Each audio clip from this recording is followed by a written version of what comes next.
जय माता दी दोस्तों, स्वागत है आप सभी का एक बार फिर से हमारे इस भक्ति उजागर YouTube चैनल पर। दोस्तों, अगर आप इस YouTube चैनल पर पहली बार आए हैं तो हमारे चैनल को अवश्य सब्सक्राइब करें। पहले दिन नवरात्रि पूजा कैसे करें और किसकी करें। आज अश्विन मास के शुक्ल पक्ष की प्रतिपदा को शक्ति पूजा का पावन पर्व नवरात्रि प्रारंभ होने जा रहा है। नवरात्रि के पहले दिन मां शैलपुत्री की पूजा कैसे करें और क्या है उसका महत्व जानने के लिए जरूर सुने। ये शक्ति की साधना के लिए अत्यंत ही शुभ माने जाने वाले नवरात्रि पर्व की आज आश्विन मास के शुक्ल पक्ष की प्रतिपदा से शुरुआत हो रही है। नवरात्रि का पर्व वैसे तो साल में 4 बार मनाया जाता है, लेकिन इनमें शारदीय नवरात्रि का विशेष महत्व होता है। सनातन परंपरा में नवरात्रि के 9 दिनों में 9 देवियों की विशेष पूजा का विधान है, जिसमें पहले दिन कलश पूजा के साथ मां शैलपुत्री की विशेष रूप से पूजा की जाती है। आइए नवरात्रि में मां शैलपुत्री की पूजा की विधि, मंत्र, कथा और धार्मिक महत्व के बारे में विस्तार से जानते हैं।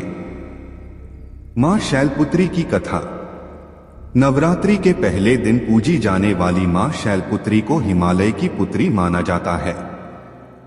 मान्यता है इससे पूर्व उनका जन्म राजा दक्ष की पुत्री सती के रूप में हुआ था, जिनका विवाह भगवान शिव से हुआ था। पौराणिक कथा के अनुसार एक बार राजा दक्ष ने महायज्ञ का आयोजन किया और उसमें सभी देवी देवताओं को बुलाया, लेकिन भगवान शिव को आमंत्रित नहीं किया।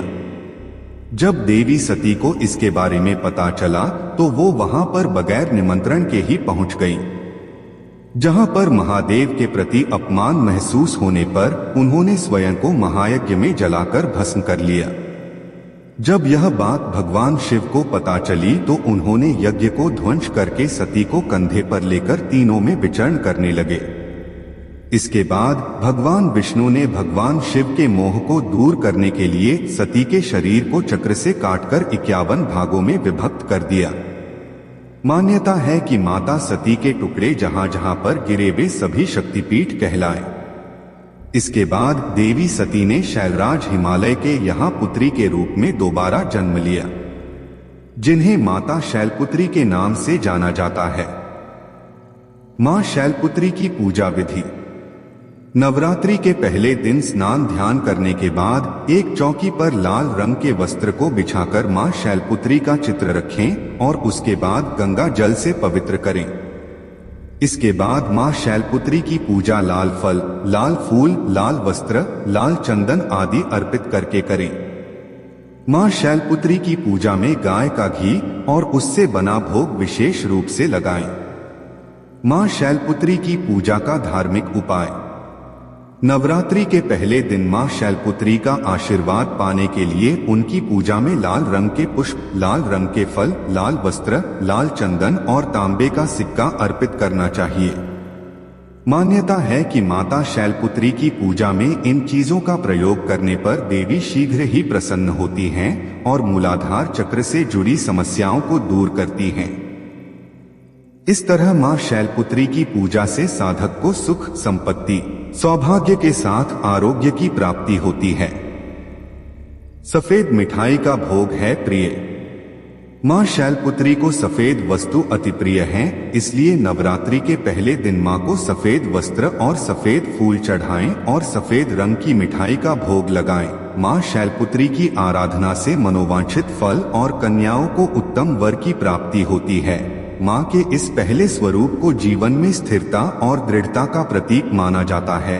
शैल का अर्थ होता है पत्थर और पत्थर को दृढ़ता की प्रतीक माना जाता है।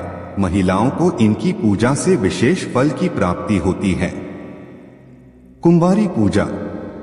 विधानुसार प्रतिदिन कुंवारी कन्या की पूजा की जानी चाहिए। नवरात्र में प्रतिदिन एक अथवा एक वृद्धि से अथवा प्रतिदिन दुगुनी तिगुनी के वृद्धि क्रम से अथवा प्रत्येक दिन 9 कुंवारी कन्याओं के पूजन का विधान है। इस संबंध में कुलाचार के हिसाब से भी पूजन कर सकते हैं। कुलाचार के आधार पर षष्ठी से नवमी तक कुंवारी पूजन के दिन निर्धारित है। दुर्गा सप्तशती पाठ। दुर्गा की उपासना में दुर्गा सप्तशती का पाठ का विशेष महत्व है। खास तौर पर नवरात्र में इसका पाठ करना शुभ फलदायी होता है। इसमें कुल 13 अध्याय हैं। 6 अंगों सहित दुर्गा सप्तशती के पाठ किया जाता है। कवच, अर्गला, कीलक और तीनों रहस्य ये सप्तशती के 6 अंग माने जाते हैं। इसी क्रम में सामान्यत पाठ किया जाता है। इस मंत्र का करें ध्यान।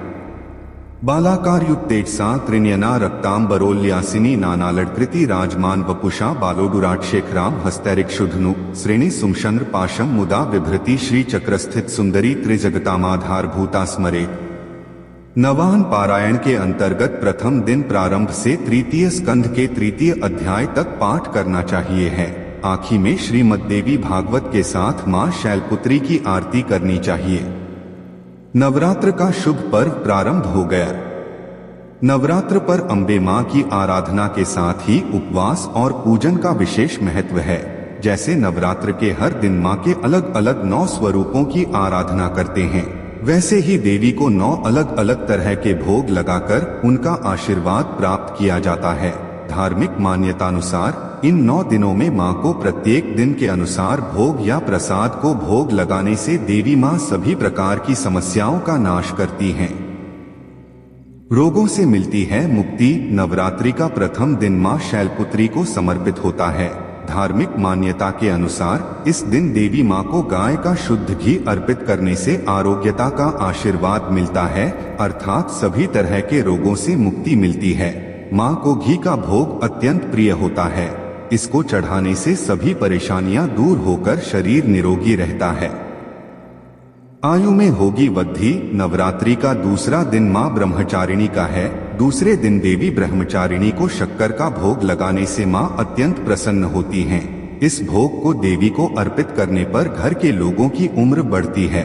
ऐसी मान्यता है कि बाद में परिवार के सदस्यों में बांटने से सभी की आयु में वृद्धि होती है, परम आनंद की होती है प्राप्ति। मां के नवदुर्गा रूप में तीसरा स्वरूप चंद्रघंटा है। तीसरे दिन मां के इस स्वरूप की आराधना की जाती है।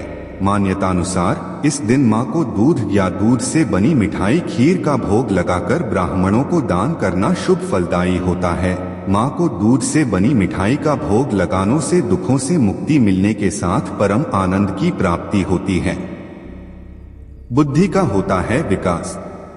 नवरात्र का चौथा दिन मां कूष्मांडा का दिन है। इस दिन कूष्मांडा देवी की पूजा विधि विधान के साथ करने के साथ उन्हें मालपुए का भोग लगाना शुभ माना जाता है। मां कूष्मांडा को नवरात्रि के चौथे दिन मालपुए का भोग लगाने से उनकी कृपा प्राप्त होती है। मालपुए का भोग मां को लगाने के बाद इस भोग को मंदिर के ब्राह्मणों को भी दान करना चाहिए। ऐसा करने से बुद्धि का विकास होने के साथ साथ निर्णय लेने की क्षमता में वृद्धि होती है। निरोगी होता है काया। नवरात्रि का 5वां दिन मां स्कंद माता को समर्पित होता है। धार्मिक मान्यतानुसार इस दिन की देवी स्कंद माता को केले का नैवेद्य चढ़ाना बहुत उत्तम फलदायी होता है। केले का भोग अर्पित करने से उत्तम स्वास्थ्य और निरोगी काया की प्राप्ति होती है, मिलती है कृपा। नवरात्र के छठें दिन कात्यायनी देवी की पूजा होती है। षष्ठी के दिन देवी मां को शहद और मीठे पान का भोग लगाना बहुत अच्छा माना जाता है। इस दिन शहद का भोग लगाने से लोगों में आपकी लोकप्रियता में वृद्धि होती है, संकट से मिलती है मुक्ति। नवरात्रि का 7वां दिन देवी कालरात्रि मां को समर्पित है। इस दिन मां को गुड़ का भोग लगाया जाता है। 7वें दिन मां को गुड़ का भोग लगाने चढ़ाने और ब्राह्मण को गुड़ दान करने से परेशानियों से मुक्ति मिलती है एवं अचानक आने वाले विपदाओं से भी रक्षा होती है। संतान संबंधी समस्या होती है दूर। नवरात्रि का 8वां दिन मां महागौरी को समर्पित है। माता के इस स्वरूप को नारियल बहुत ही प्रिय होता है। नारियल का भोग लगाने और नारियल का दान करने से संतान संबंधी सभी परेशानियों से मुक्ति मिलती है और देवी मां की कृपा प्राप्त होती है। मृत्यु भय से राहत। नवरात्रि का अंतिम दिन मां सिद्धदात्री को समर्पित है। 9वीं तिथि पर देवी मां को तिल का भोग लगाना शुभ माना जाता है। इस दिन तिल का भोग लगाकर ब्राह्मण को दान देने से मृत्यु भय से राहत मिलती है, साथ ही अनहोनी बुरी घटनाओं के होने में कमी आती है। मां शैलपुत्री की पूजा का मंत्र। नवरात्रि के पहले दिन मां शैलपुत्री की पूजा में अहरी क्लीं शैलपुत्र्यै नमः का विशेष रूप से जप करना चाहिए। यहाँ दी गई जानकारियां धार्मिक आस्था और लोक मान्यताओं पर आधारित हैं। इसका कोई भी वैज्ञानिक प्रमाण नहीं है। इसे सामान्य जनरुचि को ध्यान में रखकर यहाँ प्रस्तुत किया गया। तो मित्रों, आज के लिए बस इतना ही। मिलते हैं एक और वीडियो के साथ, तब तक के लिए जय माता दी।